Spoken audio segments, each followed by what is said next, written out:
বারাসাতের কালীপুজো অন্যান্য বারের মতো এবারেও মন জয় করে ফেলেছে দর্শনার্থীদের। শনিবার থেকেই বারাসাতের বেশ কয়েকটি পুজোর উদ্বোধন হয়ে যায়। অন্যান্য বড় পুজোগুলির মধ্যে কেএনসি রেজিমেন্ট এবার তাদের থিমের মাধ্যমে বাংলাকে উপস্থাপন করে নজর কেড়ে নিয়েছে সকলের। এদিন বারাসাতের কেএনসি পুজোর উদ্বোধন করতে এসে বারাসাতের সাংসদ ডাক্তার কাকলি ঘোষ দস্তিদার নৃত্যশিল্পীদের মণিপুরি নাচ শেখান, যা দেখতে এদিন ভিড় জমে যায় কেএনসি চত্বরে।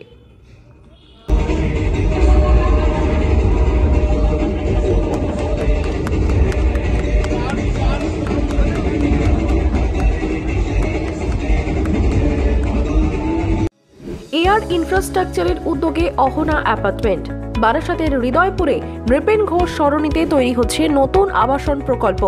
থাকছে একগুচ্ছ বিশেষ সুবিধা, লিফট থেকে শুরু করে ডিপ টিউবওয়েল, এছাড়াও থাকছে সাউন্ড প্রুফ জেনারেটর এবং কার পার্কিং এর সুবিধাও। এখানে 2 এবং 3 BHK ফ্ল্যাট রয়েছে। এছাড়াও থাকছে আরও একগুচ্ছ বিশেষ সুবিধা।